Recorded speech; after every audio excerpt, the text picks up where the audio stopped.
व्यक्ति को सुखाभास होता है। सुखाभास को वो सत्य मानता है, दीर्घजीवी मानता है, सदा वो उसके साथ रहेगा, इस प्रकार की धारणा बन जाती है। इसलिए बिंब की ओर न जाकर केवल प्रतिबिंब पर भी दृष्टि रहा करती है। कहीं किसी महापुरुष ने कहा था कि कोई व्यक्ति जा रहा है, जाते जाते उसने देखा एक बड़ा सरोवर। उस सरोवर के तट पर वो बैठा और देखने के बाद उसने देखा शांत जल है, निर्मल जल है, इतना ट्रांसपेरेंट है, इतना पारदर्शी है कि उसमें कुछ दिखाई पड़ रहा है। उसने देखा कि उसमें एक हार, बहुत सुंदर हार दिखाई पड़ रहा है। अब उसने तुरंत उस हार को प्राप्त करने के लिए उस सरोवर में छलांग लगाई, कूदा, तल तक चला गया, लेकिन वो हार उसको मिला नहीं। थोड़ी देर के बाद जल पुनः शांत हुआ, मन पुनः उसे देखने के लिए लालायित हुआ, छटपटाया, और जैसे ही जल शांत हुआ उसने फिर देखा कि हार है। जब उसने हार को देखा, पुनः गोता लगाया, लेकिन उसको नहीं मिला। निराश हो गया। उसने सोचा मेरे प्रारब्ध में नहीं, दिखता है, लेकिन जब डुबकी लगाता हूं तो पता नहीं कहां चला जाता है। दूसरे पथिक ने भी ऐसा ही किया।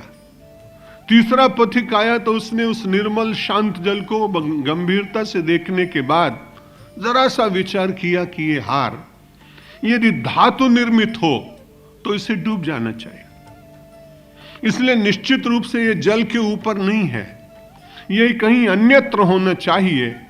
और जब भी कभी आप एकांत में चिंतन करते हैं तो आप देखिएगा आपकी दृष्टि निम्न दृष्टि नहीं रहती, आप निश्चित रूप से थोड़ा ऊर्ध्वगामी होते हैं।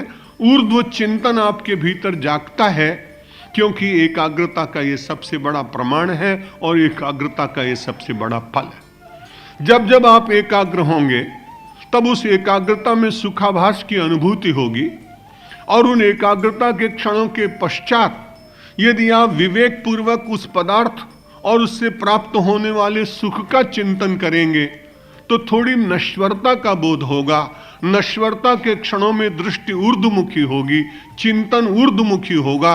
और उस व्यक्ति ने देखा कि हार, कई पथिक इधर से चले गए, सबने वर्णन किया, किसी को मिला नहीं।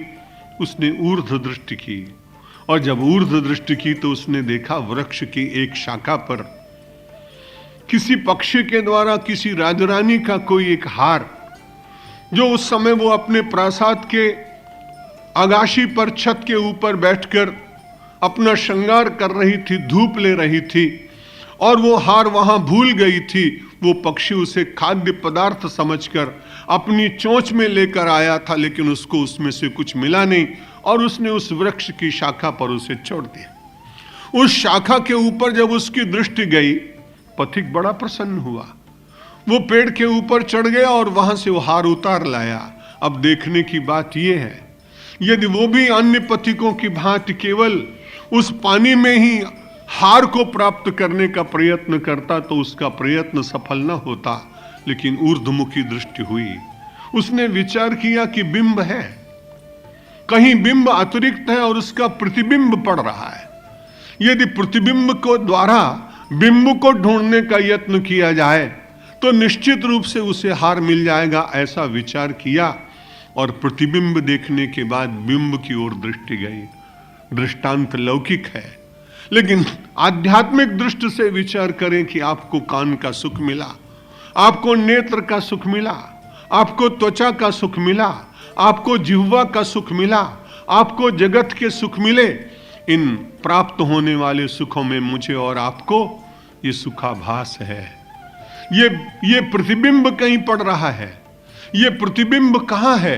ये ध्यान के द्वारा जब ज्ञात होगा तब ज्ञात होगा कि संसार के पदार्थों में देहजन्य सुख आत्मा की ही अमरता के कारण कुछ क्षणों के लिए उसमें ऐसा बोध होता है, लेकिन यदि वे ही सत्य होते तो उनमें भी व्यक्ति को निराशा और उनको परित्याग कर देने की इच्छा क्यों जागती है? हम लोग प्रतिबिंब में जीते हैं, सुखाभास में जीते हैं, पंडितई ही और धीरई ही।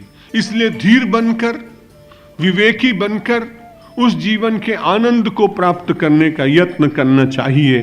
सम्यक विचारता सिद्धा, रज्जु तत्वावधारणा, भ्रांति उदित महासर्प भय दुख विनाशिनी।